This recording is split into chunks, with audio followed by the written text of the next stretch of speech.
Hello, everyone. David here. Welcome back to the DGR podcast. I hope you're all doing very, very well. Today, for episode 26, I have a very special guest. I have John Kiely.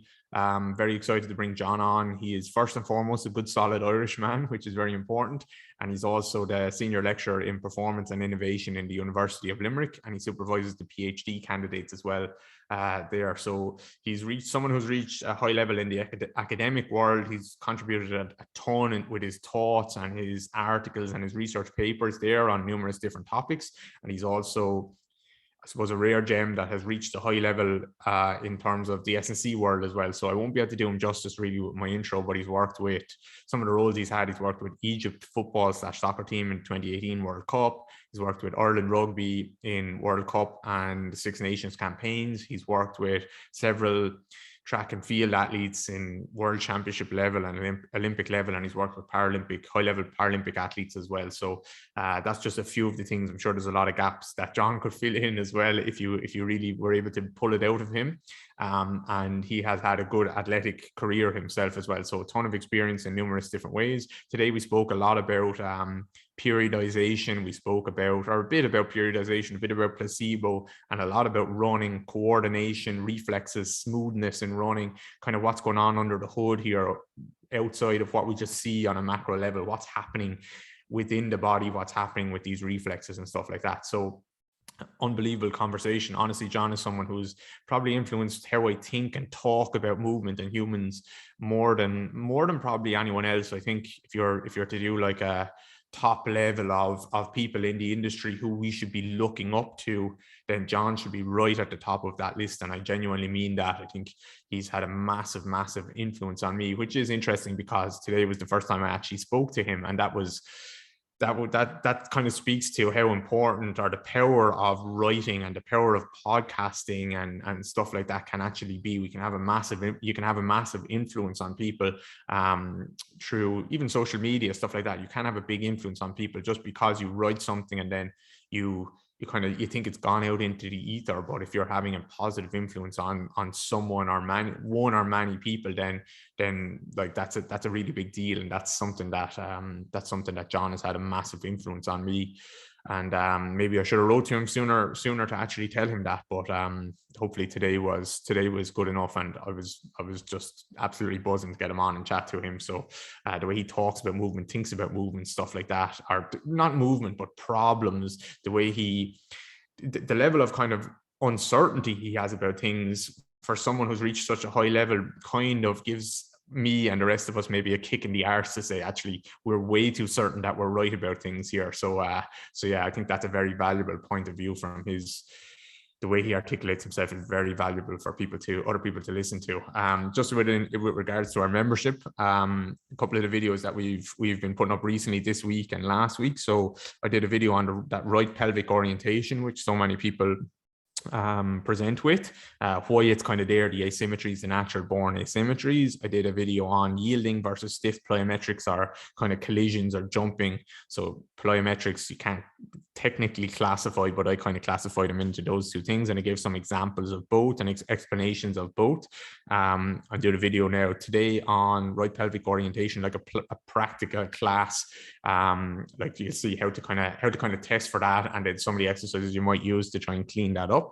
And Matt from Plus Plyos did a presentation on implementing plyometrics in the return to play process, and how he would look at that, how he would program it, the contacts, the amount of landings that he would be looking for week 1, week 2, week 3, that type of thing. So lots of good stuff gone up there, lots of chat between our members, and yeah, we're just building this into the best educational resource that you could get. So make sure you join us there on DGR Interactive. Use the code dgrpodcast for 20% off. If you're really serious about learning and you like this podcast and stuff like that, then that is really the place that you should be, and you will learn in short kind of sharp snippets of information every single week, and you can go at your own pace, and yeah, just commit to 10 or 15 minutes a week, or 20 minutes a week, and the compound effect will take place there. So yeah, no more about that. I hope you really enjoyed this episode with John Kiely. Please obviously give him a shout or whatever. I would love if you could tag me and him on Instagram or something like that, because it would help me maybe convince John to come back on for a second episode if he saw a bit of love after that. So yeah, here's the episode, and I hope you enjoy. Perfect. John, how are you doing? Thank you very much for joining me. I'm good, David. Thanks very much for the invitation. Happy to be here. Yeah. What time is it in Limerick?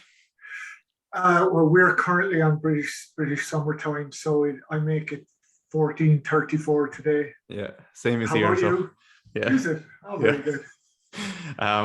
Would you Is like it to give raining? us?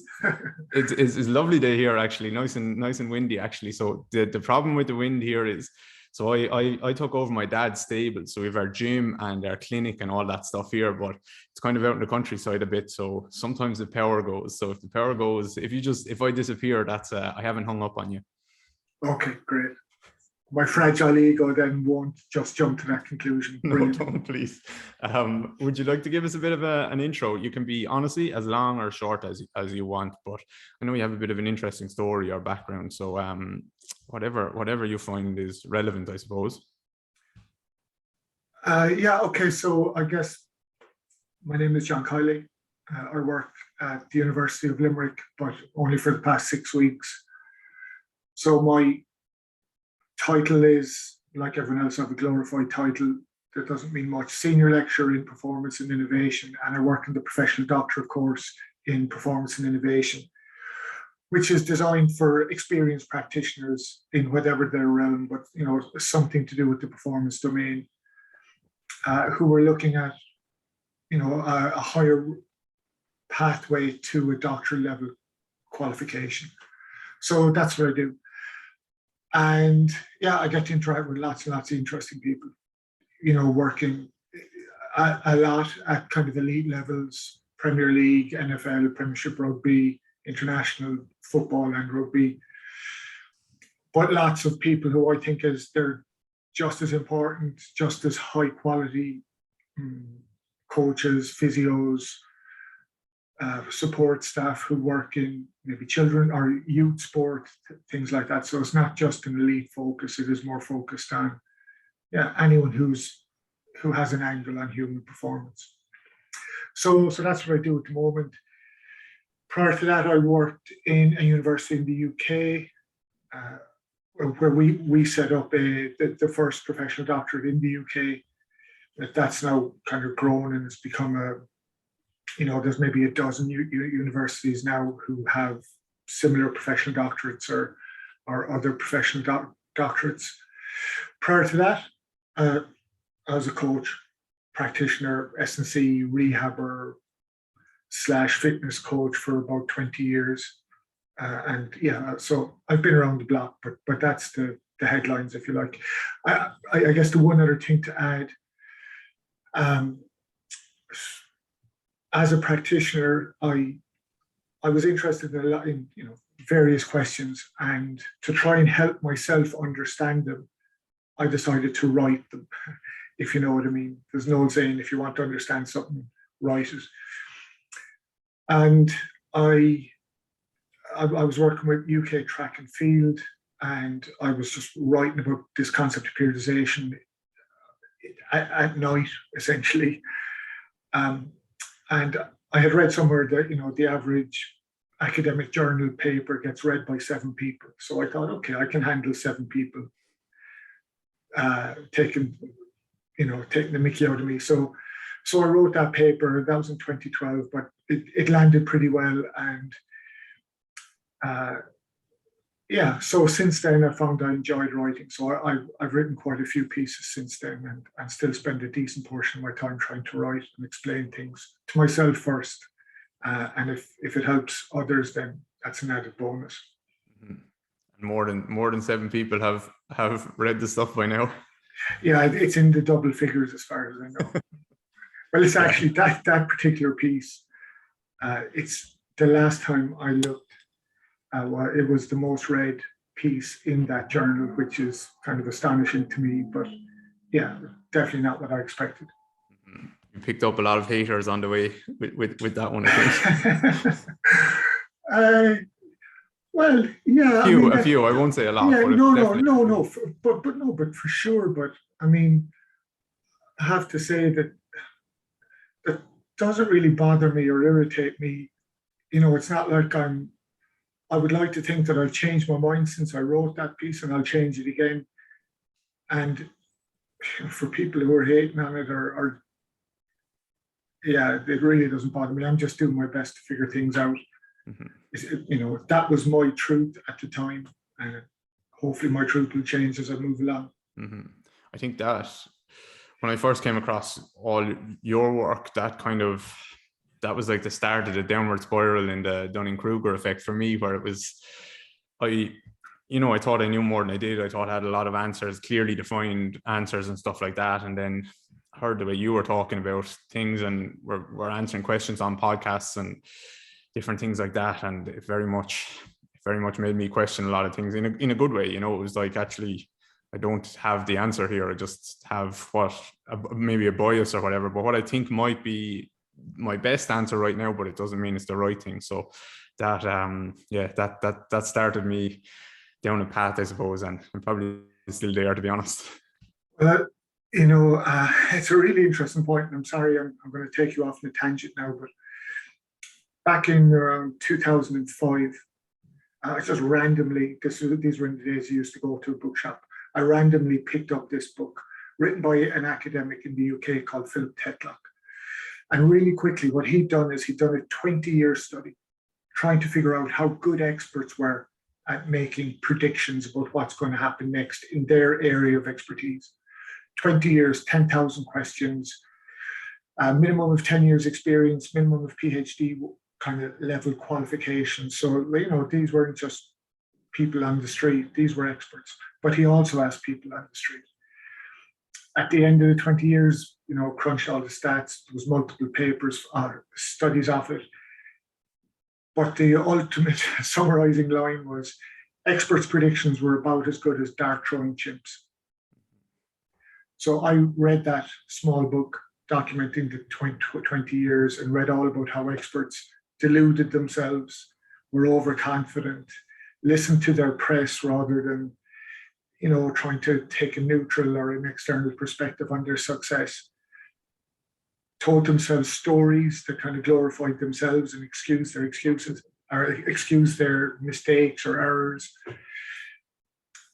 And I had a crisis because I was like everyone else. I thought, no, I'm good. And, I was in quite a high profile job in the UK at the time.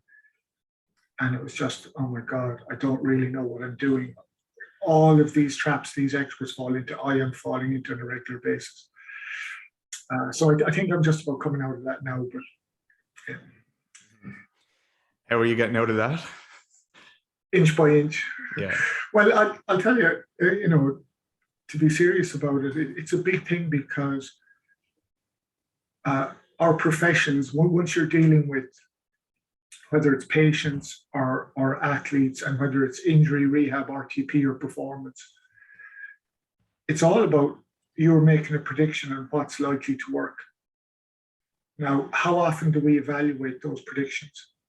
It's very difficult, but if that work hasn't been done in our realms, but it has been done in other realms, politics, economics, really, really high level research.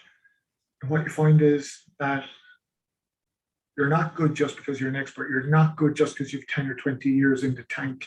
That doesn't make you good. What makes you good is pretty much the attitude you take. Are you overconfident? Are you self-critical? Do you interrogate your mistakes, or do you brush them under the carpet? And we all have a kind of a natural tendency to brush them under the carpet. So I guess this message became most popular. There was a book, Super Forecasters, maybe 3 or 4 years ago, that Tetlock was one of the co-authors on. And that talked a lot about the fallibility of human judgment and decision-making, which again is our bread and butter in a sense. And it was a really good read. And what I would say is the kind of top line for practitioners is that accurate predictions are really, really hard. We can be better. We can't be perfect, but there's nearly a set of traits and characteristics we can take with us that make us better.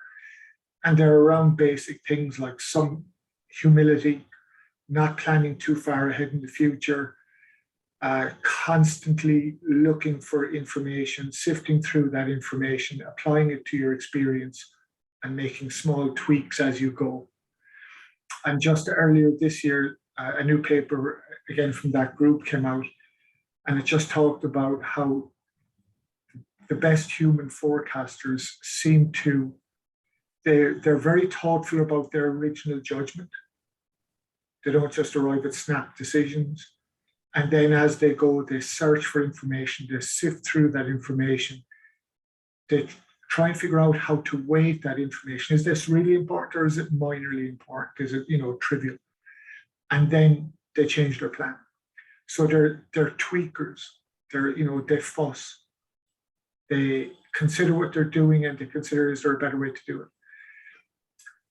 And that's obviously in a very general realm, but you apply that to sports, to RTP, rehab, and you think, wow, that's a pretty consistent message, and it's something that a lot of experienced people in those worlds will go, yeah, that's what you do. You need to always be thoughtful, be critical of your own work, be looking for learning opportunities, and be tweaking as you go. Mm-hmm. Sorry, I'm after going off on a crazy tangent. After going off on a crazy tangent, I'll stop now. But obviously, we all have to make a personal judgment in how sensitive, how responsive we're going to be. Because if you're jumping at every new fad, you're going to be erratic. At the same time, at the other end of the spectrum, if you're stuck in your ways, no, I did this once and it worked, so I'm going to do it forevermore, over-exaggerated example, then you're not going to be sensitive at all. And it's about us trying to find our calibration point. At what stage am I open to new information, and am I willing to change my biases? And it's not easy, and it's an ongoing evolution, and it's something we have to focus on all the time. And the amazing thing to me is there's so much of that decision-making research, but I never came across it in my education. No one ever told me to be a good coach. You need, it's all about predicting. It's all about making good decisions. The assumption was I'm going to, through courses, conferences, university, whatever, there's an assumption that lecturers, whoever in a position of authority, downloads information into your brain and that automatically makes you better. No, it doesn't. The kind of mindset you carry into decision-making makes you better. Sorry. No, that's good. That's really good. What when it comes to like taking that thought process then to working with a client, let's say in the rehab process where maybe their confidence has taken a little bit of a knock and they're just a little bit unsure and uncertain and maybe afraid at the time, and your confidence or your confidence, like I suppose the confidence that you're trying to instill in them, because we know like how important that is. Someone is underconfident in their body, then they're going to perform obviously not as good. So like how do you toe that line between trying to show them or help them understand that, or have them, between them having confidence in you and you not being overconfident and too bullish on this is what's going to work and this is the timeline, without actually just tricking the person or kind of lying to the person in front of you? That's a great question. First of all, what I would say is I think it's a really important question, because I think if it's a client, a patient, an athlete that is working with you and they do not have confidence in you, you are wasting your time, effectively. So they have to have confidence in you. That's not the same as them liking you or thinking you're funny or you're great crack or you're a good conversation. It's about them thinking, okay, this person can take me to where I want to be or move me closer to where I want to be. So I think, again, if we go back to how our various trades are educated, it's all about learning the mechanical challenges. You might learn some basic psychology, but there isn't anything really about actually how I portray myself, how I present to the people I'm working with is really, really important. How I listen to them, how I instill in them the belief that, coach really has my best interests at heart. those things are critically important, and we totally neglect them. I think, and again, this is pervasive from, I'm a coach myself, so I'm 22, so I know what like coaching kids, amateur athletes is like, right the way up to, world famous athletes. Coaches haven't really cracked this or aren't really aware of this, and we put our foot in it on a regular basis. Now, I guess just so I don't wander off in this too much, I'll just bring it very quickly to the placebo research, because if you think of what placebo is, first of all, the power of placebo across different ailments, but also performance, it's pervasive. Nearly every time it's examined, it's showing meaningful benefits. But placebo doesn't have anything to do with deceit, really. I know that's how we think of it culturally in our heads, but for example, if you look at recent trials in open label placebo, where a patient comes in, most famously it was with chronic sufferers of irritable bowel, which was extremely painful, extremely distressing.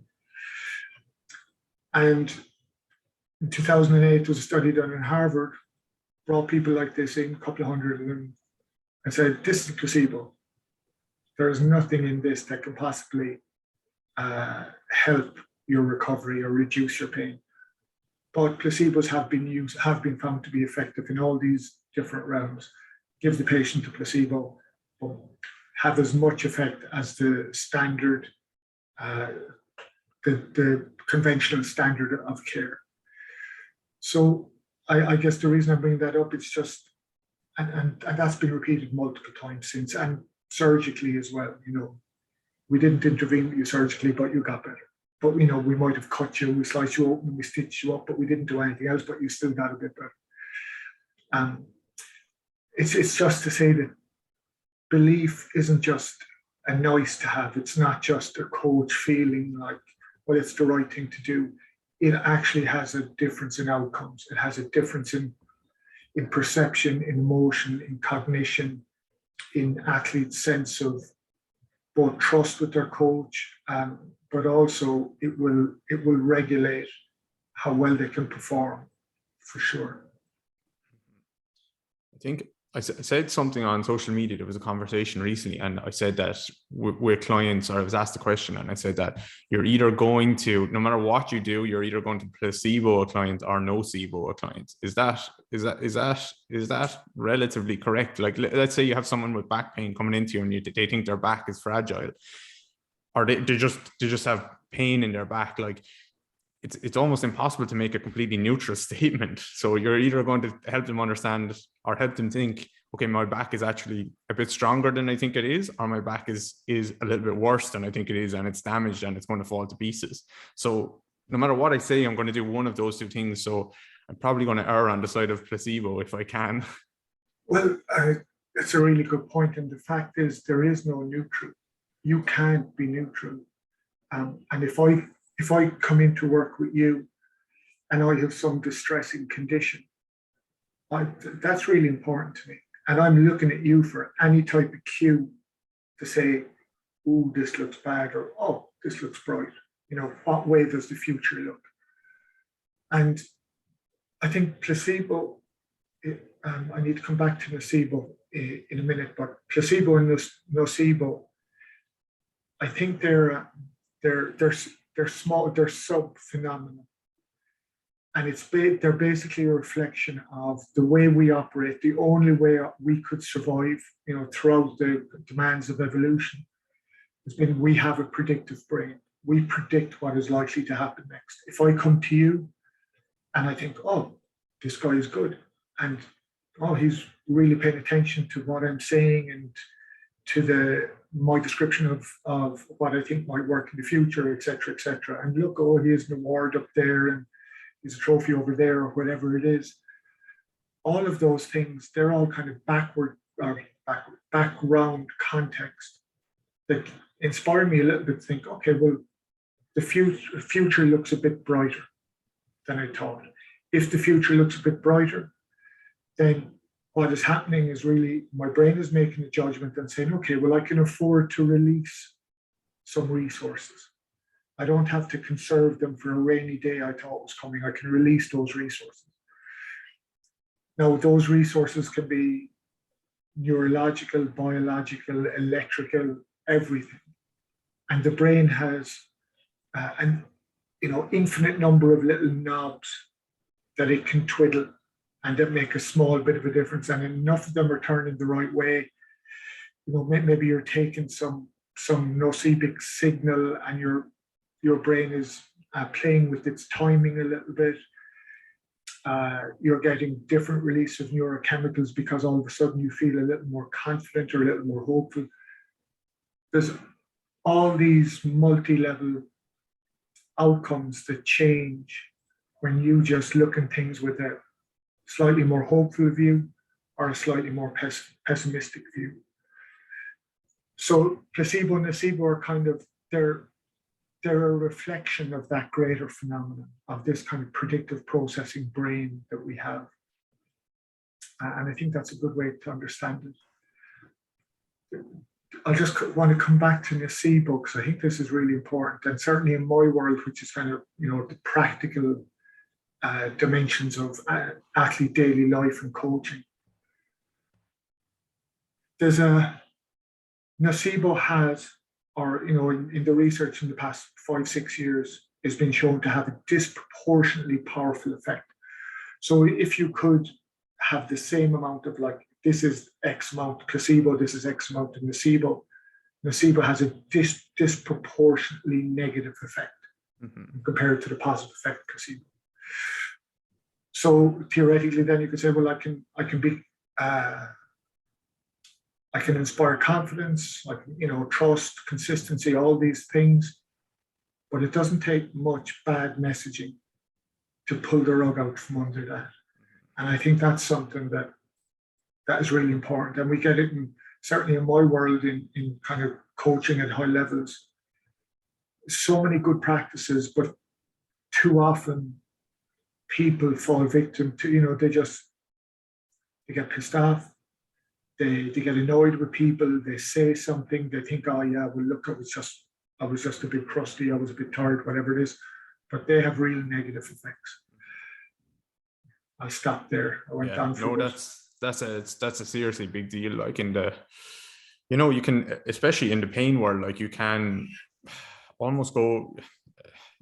That might sound dramatic now, but you can like someone with back pain, you could ruin their life by giving them some kind of nocebic, like your back is doing whatever.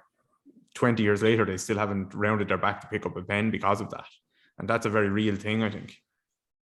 No, I completely agree. And I think, the pain science is the best example is leading the charge in this world, really.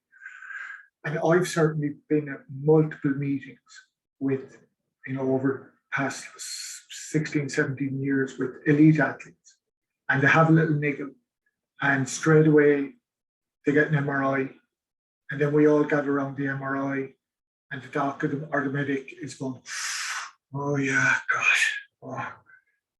Like, if you're an athlete and you have, Olympic Games in a year's time and you're hearing this, that has an effect. And that effect is obviously, you close up, you're just like, oh no, this is bad. And there's a whole sequence of negative events that kind of cascade down from that and start to have a real impact, start to increase anxiety, decrease issues like movement coordination, small, subtle ways. But if we're responsible for enhancing performance, and we fuss over the technical and the physical things so much, but we neglect all this other side that really is the foundation that you build the technical, the physical things upon. So I think, that we need to take care of that foundation first and foremost. Yeah, that's what the best, like you see any of the best coaches, that's what they're doing. And that's why, like, they can write down their technical model on paper, and this is the exercise they use, this is the sets and reps, this is how they periodize or not periodize or whatever. But then, like, those little interactions that they have with their clients or their athletes on a daily basis, you might not even pick up with it if you weren't watching, but like just a little pat on the back, or how they say something to them, or just how they just connect with someone. They like, I don't know about they all, but a lot of the best coaches just seem to have that little bit of an X factor that is very, very hard to measure. Again, I would agree. And what I would say is, and again, this is just personal experience, but I've seen coaches, at kind of Olympic or world standard in international teams. And it's very hard to have it, to pick out a consistent set of beliefs among them.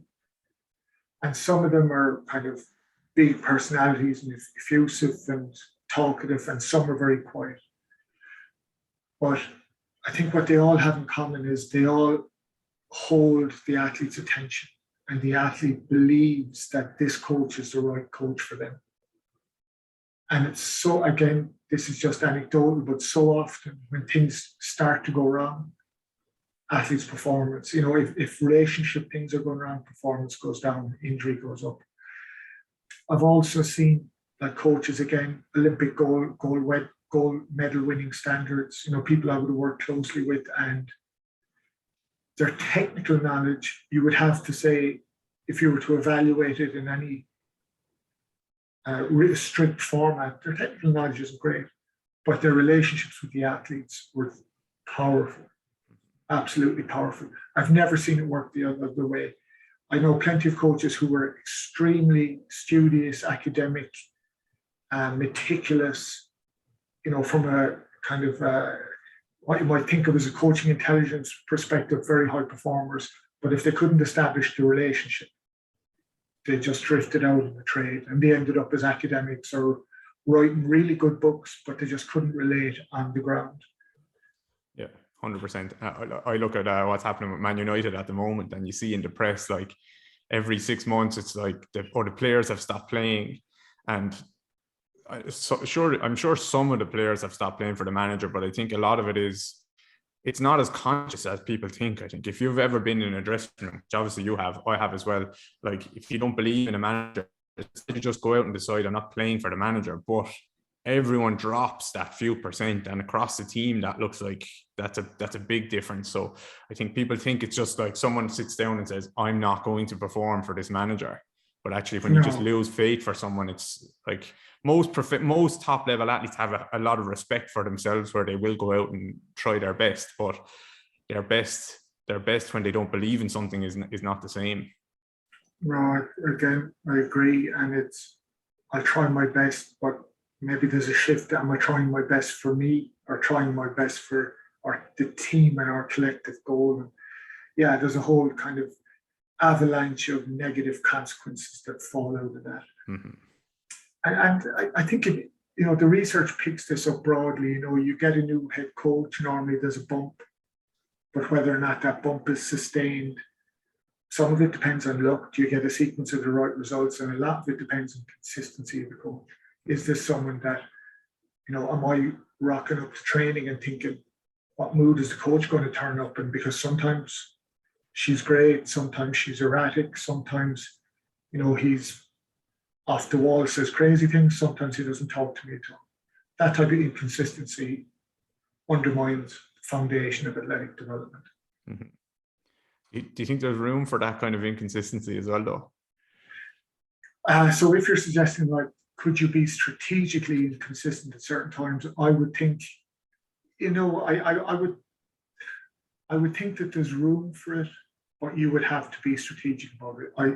And a lot of coaches, and I'm not saying all, a lot of coaches, because they don't think about this, they don't regulate it. They don't think, okay, I'm gonna lose the top a little bit here, but I'm doing it for these reasons.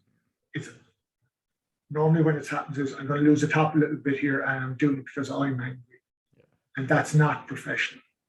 In my book, if you're doing, like, I think of as a coach, a physio, a medic, when you're in front of a player who is looking to you for guidance, you have to be professional. And being professional means not acting on your own instincts, not acting like emotionally, not going, oh, you know what, I can't stand this whiner.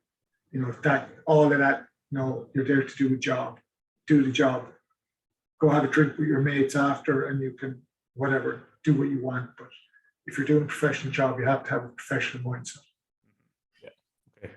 I'm trying to use a new phrase now for that I hear podcasters using, which is we'll switch gears a little bit. I haven't used that one before, but I was going to try and get it in today. I wanted to talk a little bit about running and some of your work around coordination and smoothness, which is very, very interesting to me. Really, really interesting. I've heard like you talk a lot about periodization and a little bit about placebo, actually, which I didn't know if we were going to get into that, but that's actually that's so good. Like that's so important, I think. But when you talk about coordination and smoothness in running or in sports, are you able to define those terms, or is that a very hard question to start with? It is a hard question, but I mean, I'll have a go. You have to catch me a little bit now, because I think in that paper you're talking about, I think I probably did define smoothness, but I can't remember exactly how I defined it. So if you go into kind of there's a lot of, I don't want to say, there's a lot of research in kind of neurological realms talking about various neural deficiencies and how it affects movement smoothness. Movement smoothness is normally defined then in contrast to a concept called jerk, where jerk would just be it's a sudden change, an erratic change. Now, that sounds really fluffy, but the truth is that smoothness and jerk, I've seen it measured using multiple different scales. So using different kinds of movement measures, they have to be relatively sensitive. You know, I don't think it, for example, something like a GPS would pick it up, but something like an accelerometer would. And I've certainly picked it up. I've used kind of high-end accelerometers, integrated measurement units with runners attached to their shins, for example, attached to center of mass. And their smoothness / jerkiness changes with fatigue. Now, why would that be? And I think, and the opinion I expressed in that paper is just that as you get fatigued, noise is a constant problem in our neural communication system. And fatigue just adds to that noise. You start focusing on certain signals, you disregard other signals, and at multiple levels, chemically, electrically, fatigue starts to mess with the right balance, and you become a little less smooth, a little more jerky. Now, why is that even relevant? Well, I guess there's a couple of things. One is from a injury, micro damage perspective. Jerk is harder to predict. You can't predict jerk, whereas you can predict smoothness. And again, what your brain is doing is thinking, okay, my foot is going to hit the ground. How hard is it going to hit the ground? What are the timings going to be like? Okay, I know that because I've learned from all these other hundreds of thousands of strides I've taken that this is what will happen. So here's what I need to do now. Here's where I need to position the tissues. Here's how I need to co-contract to get the right stiffness / stability. Boom, and I have a smooth landing. So that smoothness begets smoothness. If now things are going a little bit wrong because transmission is interfered with because of the negative effects of chemical and electrical process of fatigue, less accurate. You hit the ground and all of a sudden there isn't a nice smooth absorption. It's like boom, and there's a big jerk. So yeah, running fatigued versus running non-fatigued, there'll be a difference in jerk. Previous injury, a lot of the time, there's a legacy, obviously, and that legacy can often be manifest as increased jerk. Now, this has been measured in various ways in different domains. And so, like, there definitely is inconsistencies in the literature because people are using all types of measuring tools and on all types of different things. And it could be in patient scenarios and in athlete scenarios. So I would say it is a mixed picture, if I'm honest. But what I would think is that theoretically, there is a very logical assumption there. If my brain is always trying to predict what's going to happen next, so it can take remedial action now to reduce, to lessen the negative consequences of impact, of loss of stability, all these things, then it makes sense that smoother is always easier to predict than erratic jerk. Mm-hmm. Mm-hmm. An erratic jerk will always put more load on the tissue and require more of a compensatory action. So when we move, our brain is always,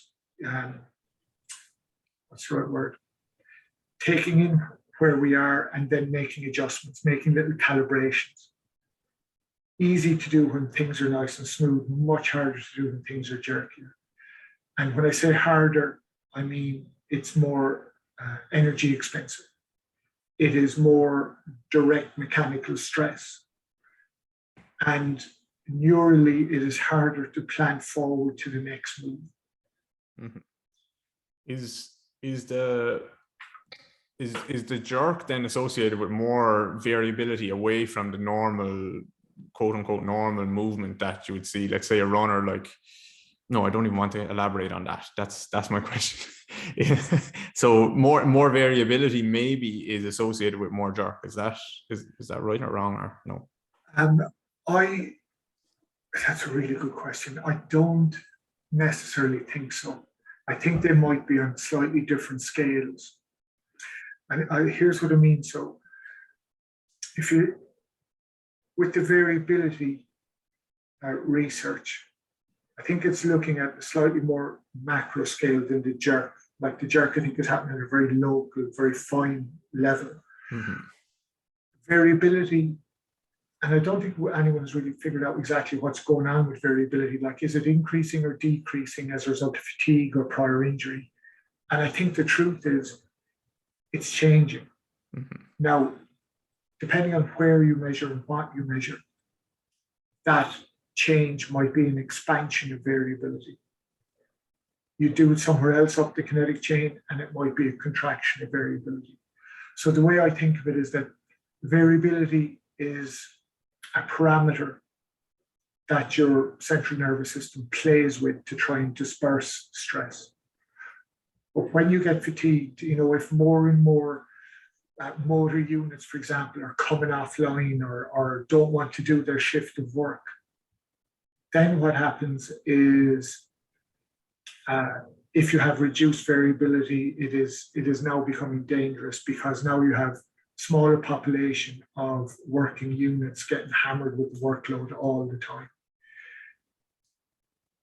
Elsewhere, it could be that now the workload is being dispersed among so many different tissue components that a lot of them aren't used to being hammered in that particular way.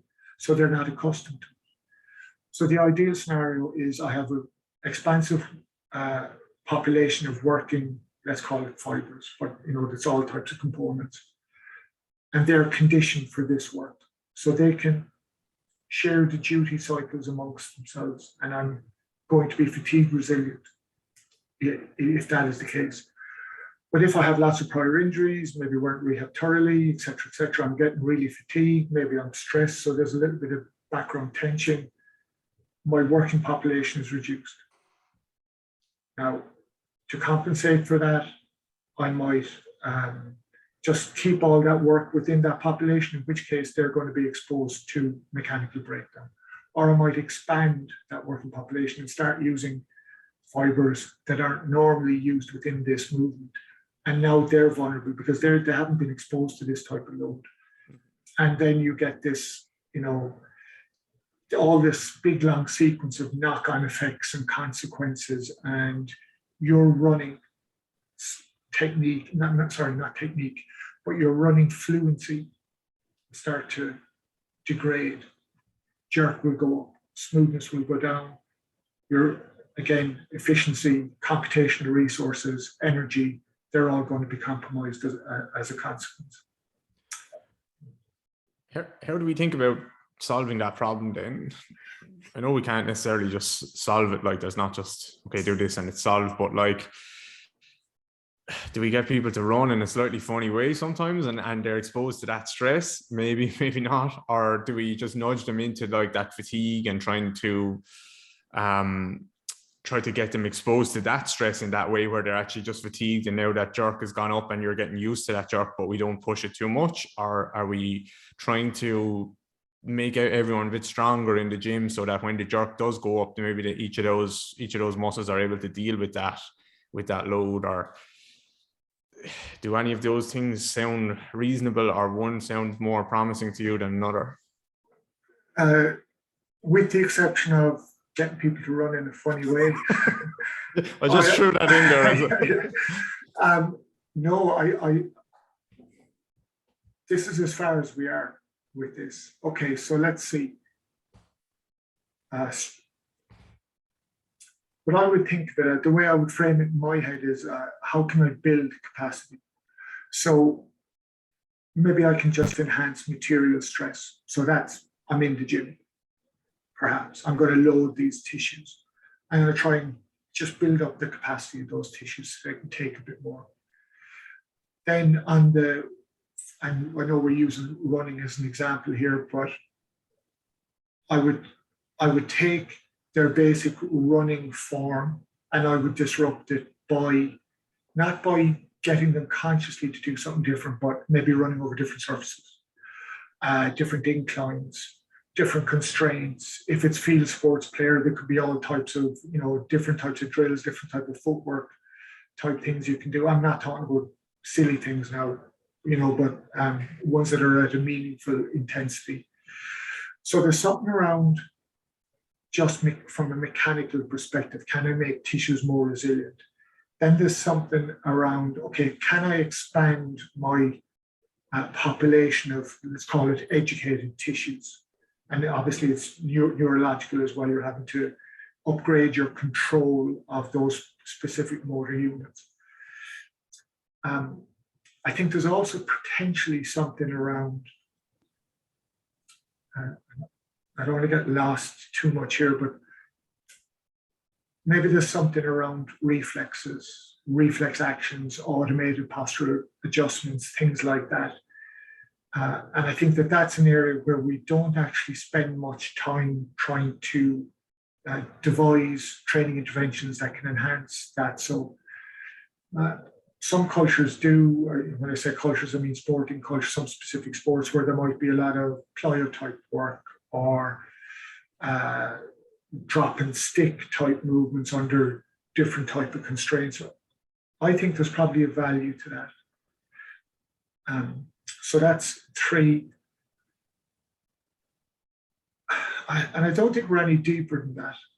I don't think no one has got into intervention studies with this other than some very small ones that have been promising so far, but you couldn't hang your hat in them. The one thing I would do, and this kind of goes back to where we started with, I would also have some type of intervention that was something around the athlete understanding why we were going to do what we were going to do, so that they are bought into that. I'd also give them the opportunity to regulate it. I don't really feel that's working for me, but I do notice when I do this, I'm kind of building their opinion and perspectives into the design process of the training intervention.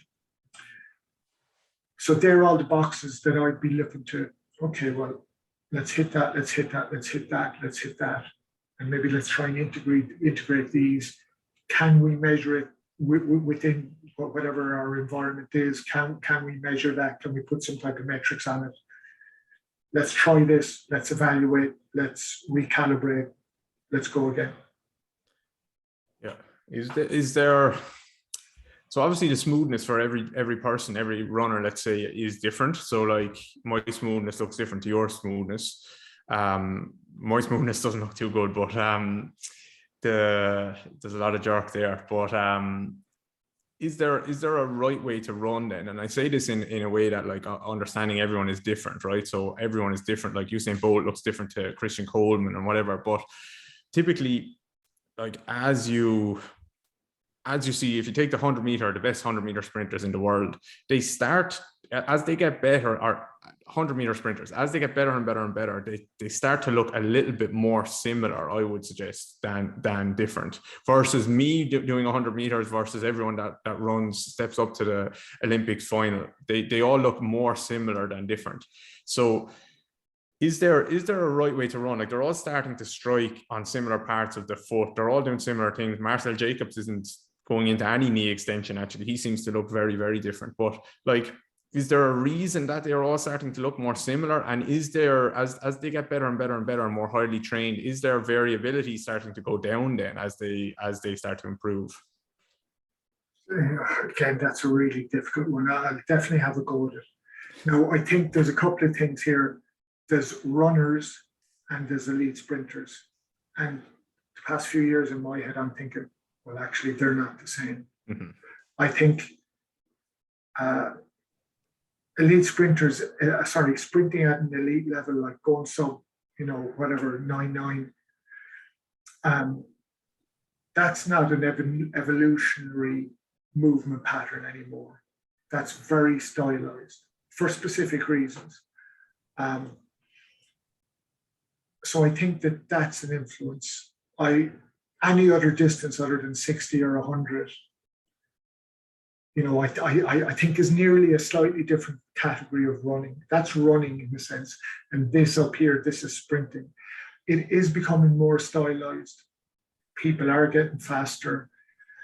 I think there's a bit of an influence of culture. So frontside mechanics, backside mechanics, these things have come in and out of fashion. The sprinters are being coached in relatively similar ways. So what's happening around knee lift and that seems to be getting more consistent. But yeah, as you can tell by my answer, I think it's a bit messy. And I think that in my head, there is an argument that, okay, we can stylize a bit more at the very, very top end of elite sprinting, but there's still going to be outliers around certain components. For everyone else in the running world, for me or you going for a jog or a elite footballer or an elite rugby player or whatever it might be, then I don't necessarily think there is a right technical model necessarily, unless you're doing something completely bizarre that's nearly non-human. It's like we've all learned to run. We didn't all start running when we started playing sport. Our journey towards being runners started with our crawling. It is deeply, deeply wired in. It is hacking together lots of, very, very evolutionary embedded shortcuts and little circuits and customizing them to our particular strengths, weaknesses, peculiarities, oddities, and accumulating all of those into one. So I'm very much on the side that I don't interfere with running technique. Mm-hmm. Yeah. Okay. Can I just check with you? Did that answer your question? It answered my question. Actually, it was very helpful with regards to the sprinting. I like to think of that as something a little bit different, or maybe completely different, because maybe there's only not one, but maybe there's a specific-ish way to run really, really fast. And then non-specific ways to do other things really well that aren't just going the fastest possible. Yeah, and that's where I am. I think that there are probably key markers that elite sprinters need to hit, but there's not maybe a lot of them, and there's lots of other things then that they have scope to be as variable as they want to be on that. Mm-hmm. I guess I take a lot of my lead in this through people like Dan Paff and Stuart McMillan in Altus, if you're familiar with their work. And they've thought about this a lot more than me. And they're intelligent folks that are kind of dedicated to their craft. So that might be a good place for people who want to learn more. Yeah. But there is a reason why, like, pretty much every child in the history of the world decided to stand up and walk in a certain way and run in a certain way in this reciprocal nature. And that must suggest that like locomotion is embedded in, or certain patterns are embedded into our DNA, I suppose. Yeah, I know you didn't mean DNA in a kind of a technical sense, but yeah, no, they're absolutely embedded into us. I mean, those basic kind of control units in the spine they're there since we were crawling, and then you just redeploy crawling to running, and et cetera, et cetera. So they are really deeply embedded in. That's one of the reasons that and then it's customized over the course of our lifetime to suit all our various past experiences, shape of joints, everything, all our own idiosyncrasies are kind of are brought together, blended together to give us our different running styles. And I mean, you only have to go out and, with a squad of field sports players and get everyone to run, and you're going to see little bits of everything. Mm-hmm. I guess where there is a problem for me is where people look at how someone runs and then start making judgments about how good a runner is, disregarding how long they can run for or how fast they're running. And there was a really interesting piece of work done by, there's a legendary endurance physiologist called Dr. Jack Daniels in the US. He's been working in elite context since the 70s. And he did a really interesting study back in maybe sometimes around the noughties. And he got a load of sub-elite runners, so really, really good, 15 years training in the bag, and he got them to run. And then he sent the video out to elite sports scientists, elite coaches, and said, rate them. Couldn't. Mm-hmm. How they looked had no relevance, and how fast they were going, what quality of runners they were. Mm-hmm. So that's not proof, but it is interesting. Yeah, at a certain stage. I'm sure if it was sub elite, they could rate them. But that's a really interesting point. If you saw a silhouette of a couple of sub elite runners, or a very good runner and a very bad runner, would you be able to tell the difference? And I think you're agreeing, yes, you would. It would be very hard for you to put your finger on exactly why they were better, but you'd not nearly instinctively know they're better. And I would suggest that the differentiating factor is smoothness. Yeah. That we can just detect whether something is moving in a kind of a pre-planned, orchestrated, smooth way, or if it's, I'll go to here and then I'll readjust, and I'll go to here and I'll readjust. Mm-hmm. So I think that smoothness is very deeply wired in. It makes sense that it is, because it saves us neural resources. It stops us having to constantly be checking and changing planned activations. So computationally efficient, energetically, it's much more efficient. Yeah, I think we can see that. Like, I think my granny could see that with pretty much any sports person, even someone that a sport they're not familiar with, like a tennis player, a golfer, someone who throws a ball. Like, I think most people can say that looks good, or that looks smooth, or that looks coordinated. They can't define why, but they can point it out. So yeah, I do think that's something that we have the ability to do. No, I agree. So again, my thought would be, but why do we get so obsessed with all this other stuff? Now, obsessed is a strong word, and I'm kind of using it in the context of the worlds that I have interacted with. But there tends to be so much around technique of someone running, or because you're doing one thing with your hands, it's bad, or your shoulders are doing this. I'm thinking, really? I think evolution was clever enough to build in ways that we could gradually sort ourselves out if we ran enough in a non-injured, non-painful, non-excessively fatigued way. Mm-hmm.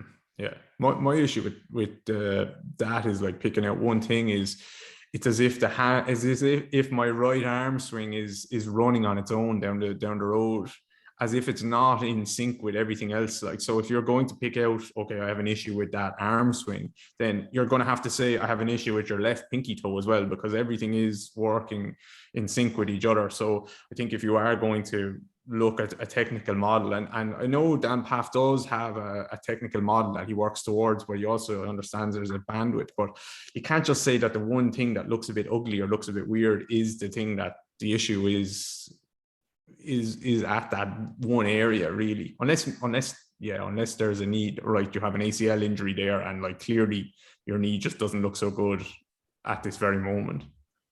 Well, the only thing is, I mean, for all of that to be true, if there was this pristine technical model, then why do people without that pristine technical model keep performing at world-class levels? Mm-hmm.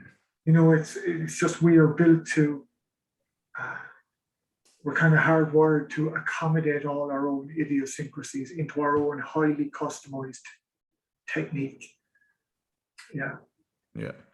You know, you're saying with the team of footballers, like you see all the different people running, and let's say they're all in their mid-20s, but when you saw them when they were all 10 years of age, like, you know, a school kid in your class, if you saw them now, you'd say, oh, that was their run. Like, they still ran the same now as they did then. But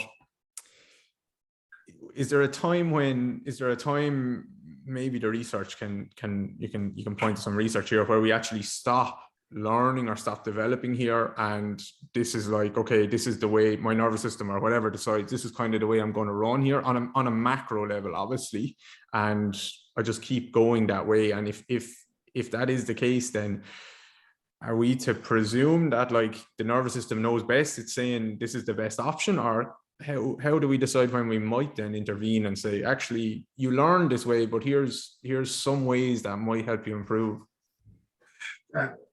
You're after wrapping a lot into that now, but let me have a go. So the first one is really interesting. So, and like when I was thinking about smoothness, I went down a few big rabbit holes, but a lot of interesting stuff came out of it. And one of the things was with smoothness, and it's anti-smoothness, which is jerk. We start off very jerky. Like when you're a kid, you know, any kind of young parents there will see this with their kids. You know, their movements, their control is jerky. As they get a bit older, 3, 4, 5, 6, 7, starts to smooth out. You take the measurement and it tends to peak in your mid-20s. So regardless of the amount of walking steps you've had, your smoothness is still improving up until your mid-20s, your third decade of life. That's pretty amazing. We're still learning. We're still getting better. No, I'm saying better, and I'm taking smoothness as equaling better, as in more efficient, more computationally, energetically, yada, yada, yada. And then it starts to begin a slow decline until at the other end of life, again, your movement control is jerky. And I think we've all seen this in our own personal lives. Young kid, yeah, erratic. Older, weaker, maybe some ailments, you know, much more, once more erratic. So there is that transition. I think where it's relevant to, you know, if for example, with runners, I think that is evident over the course of a race as well. You know, okay, you start off smooth, you are fresh, and as more fatigue creeps in, then as kind of noise increases within your CNS, then that jerkiness, or sorry, that smoothness starts to deteriorate again. Okay, so that was kind of one part. Yes, there is. You'll have to remind me of some of the other parts of that question.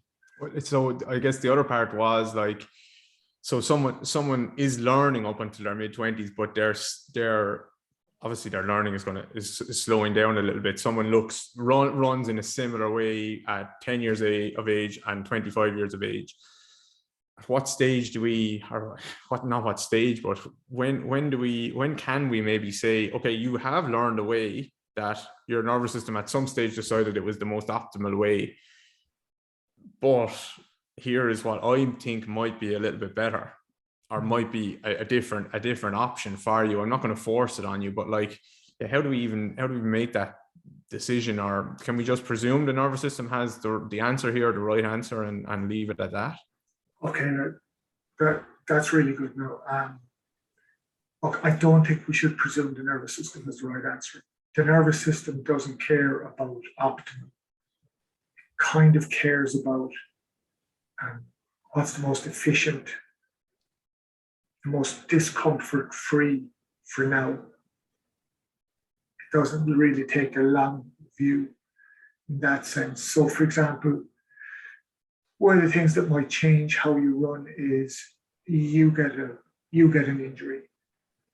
Now, that injury might be a kind of a neuroplastic pain thing, even where it's just, okay, there's a disruption, and I am now plastically adapting my wiring, if you like, to avoid that pain. And then that becomes wired in. Your brain doesn't say, okay, well, the pain is gone now, so I'll just go back to the way I used to, because now it's become more efficient to ping those neurons, ping those motor units at that specific time in the stride cycle.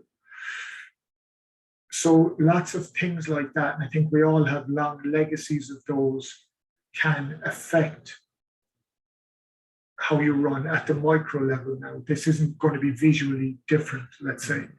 Now, it would be over the course of decades. You know, we will not look the same when we're 70 as we do when we're 30. But those type of things, and I think it's useful to think of that as a kind of a neuroplastic thing. You know, in the same way with pain, different circuits will kind of reconstitute. It's the exact same way with movement. So if I start protecting something, and I'm like something that's causing sensitivity, I protect it for too long, is that becoming wired in?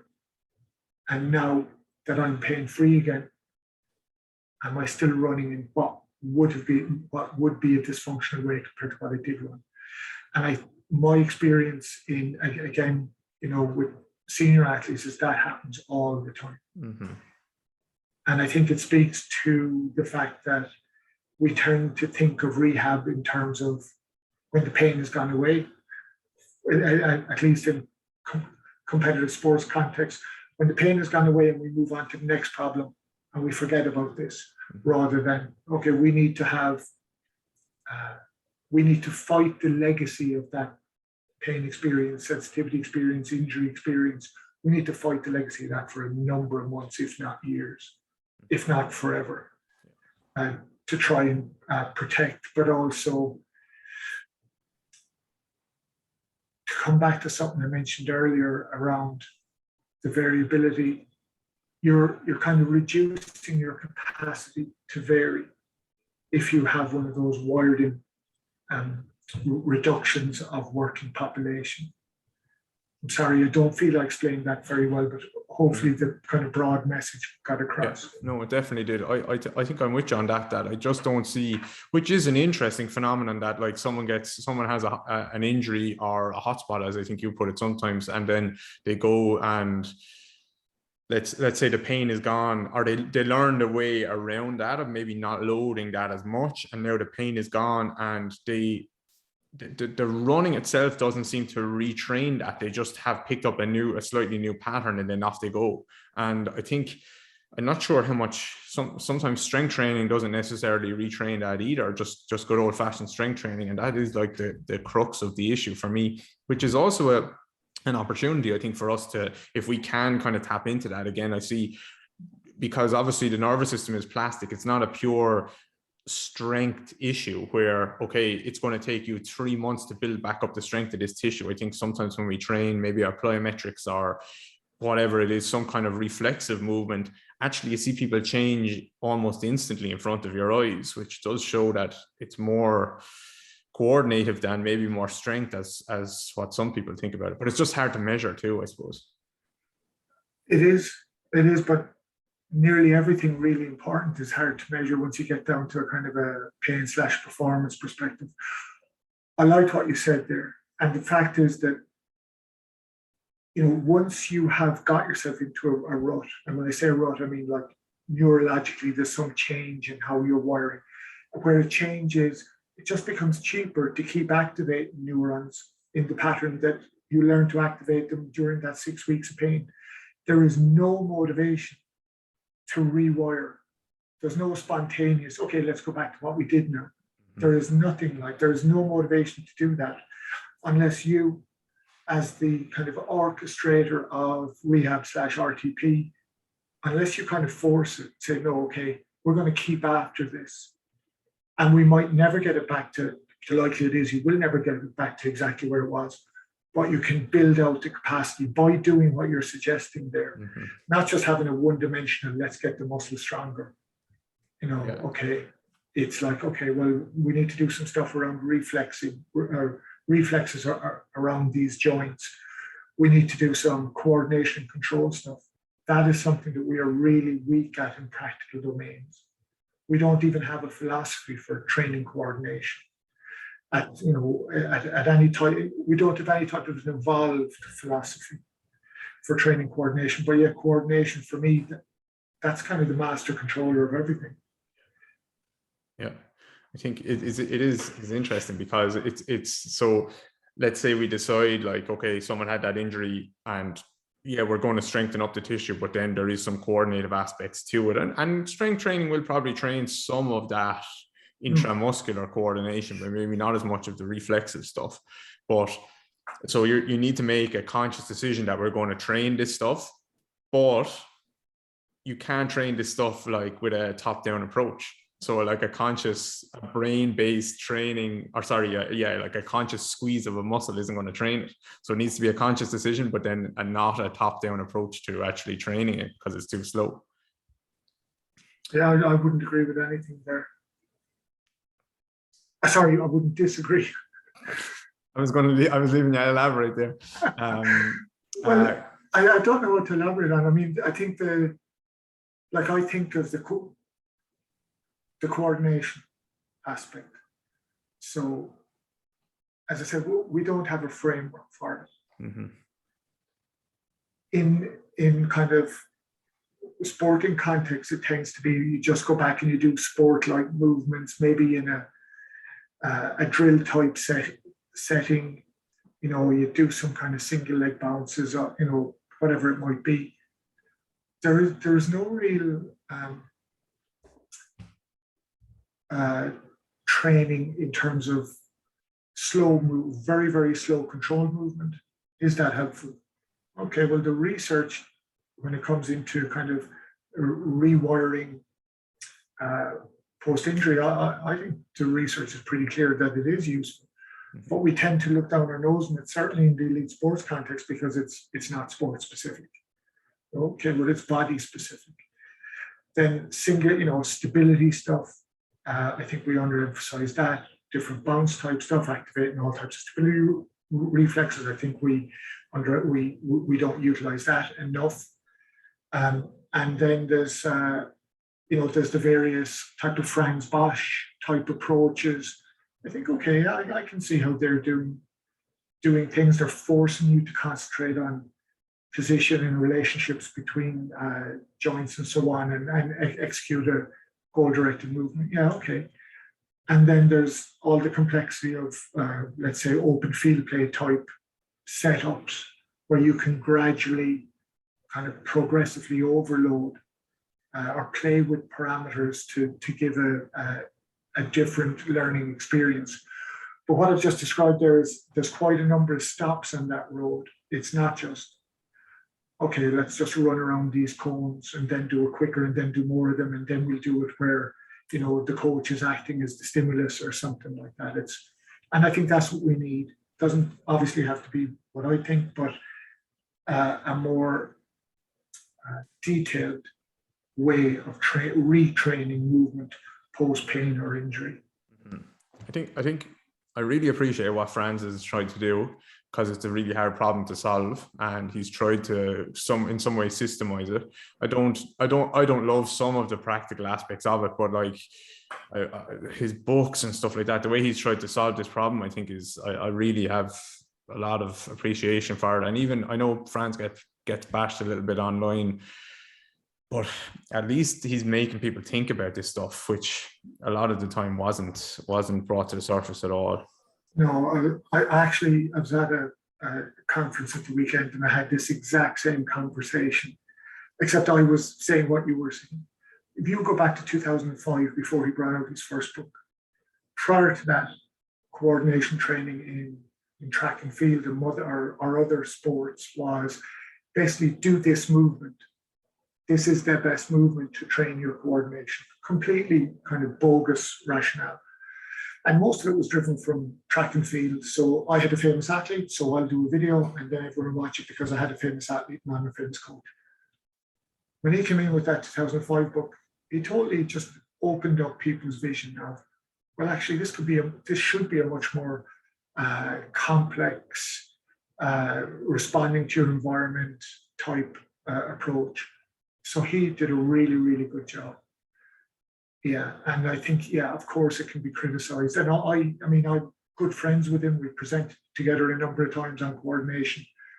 I criticize some of his bits. We have different ideas, but the job he did was fantastic. And the whole culture owes him a debt of gratitude, regardless of whether everything is 100% right or not.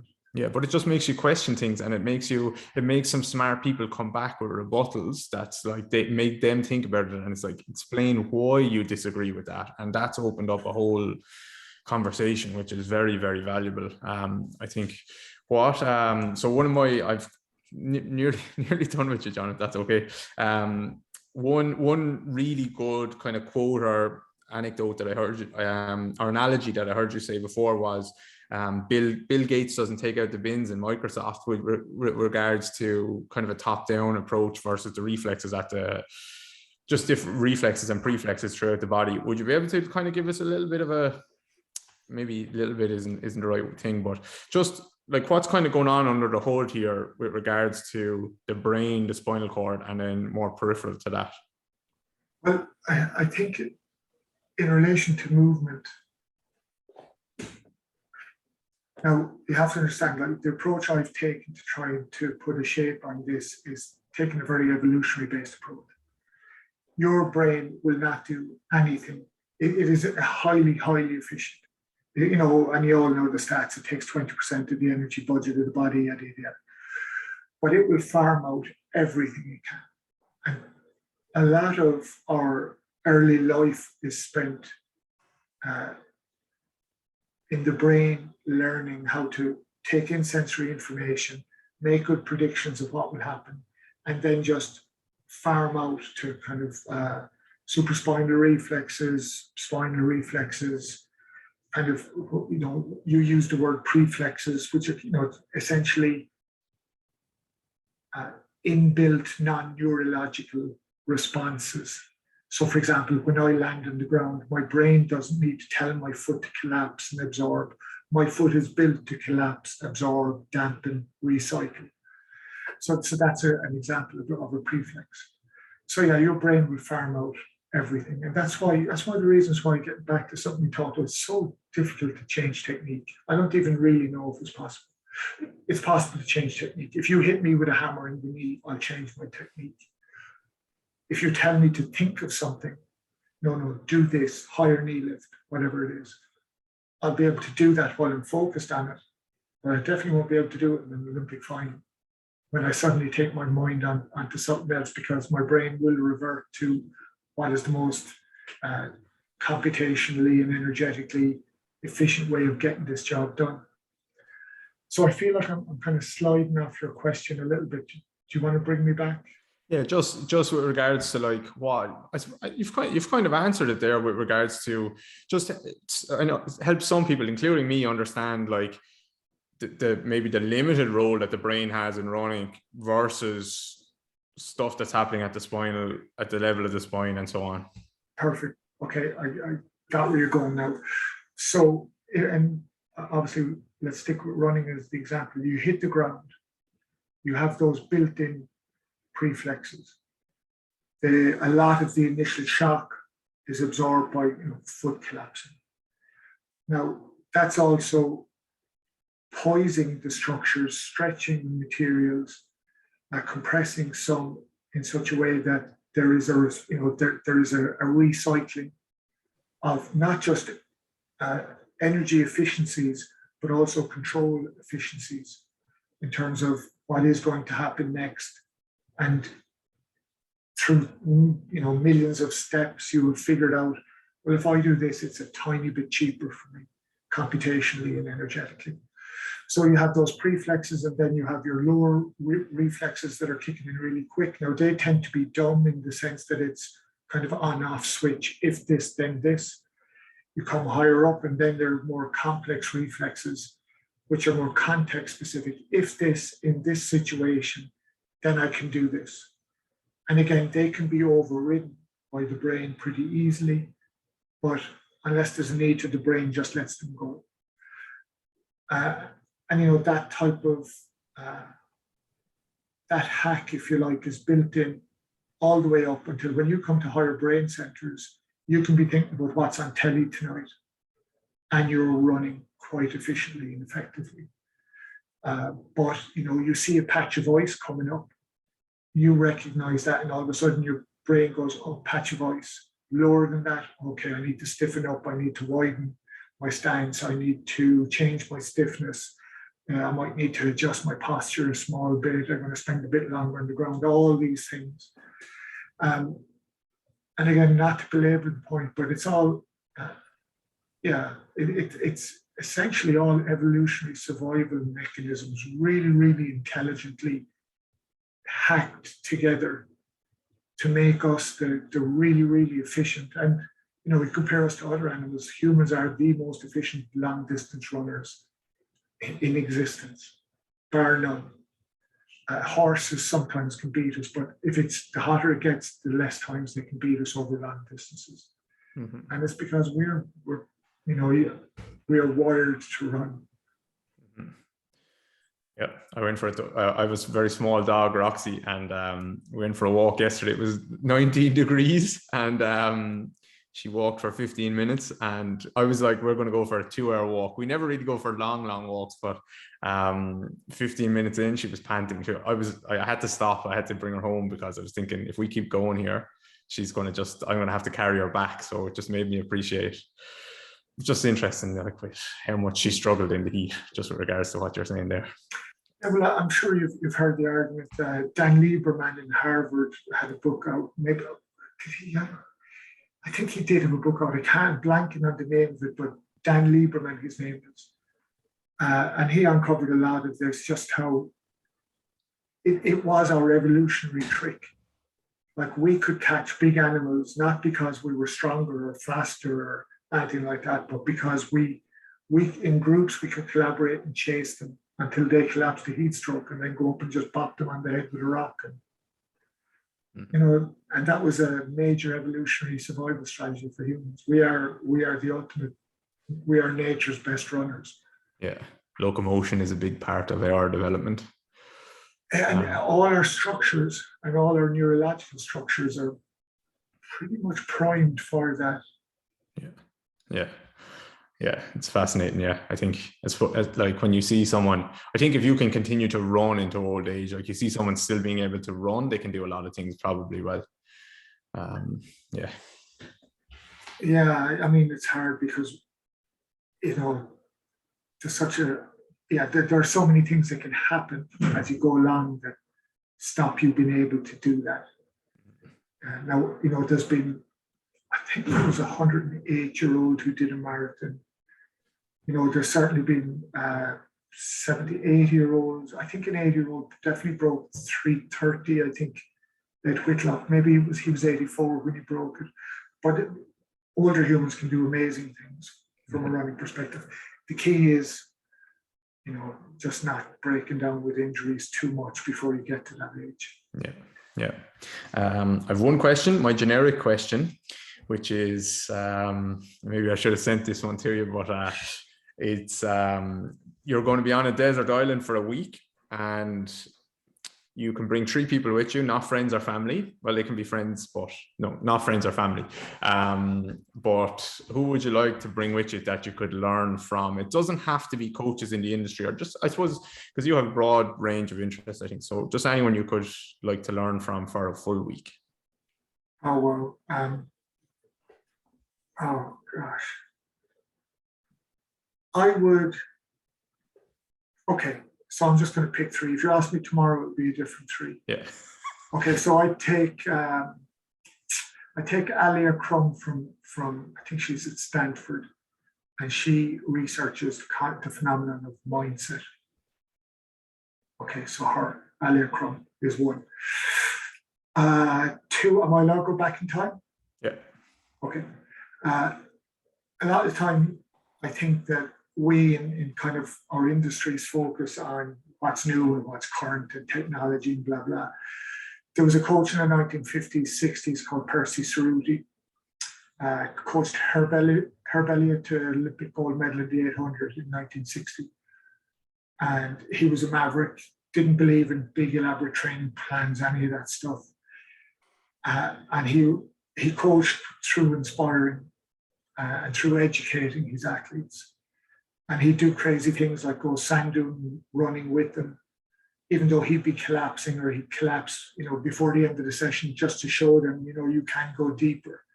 All these kind of crazy things. But yeah, he seems to be a character, so I'd like to meet him. That's 2. I think I admire really good writers, not because I'm in any way literary, but because it's really hard to express yourself well in writing. So I don't know, I'm going to go with someone like Hemingway, who could get the most meaning packed into a kind of short, impactful sentence. Mm-hmm. And hopefully I guess if it was his case, going for a few drinks, some of it might rub off on me. Yeah, that's a good answer. Not Verkhoshansky or Matveev. Well, no. Well, they might have an issue or two with you. Well, I think there's closer to home people who have issues with me.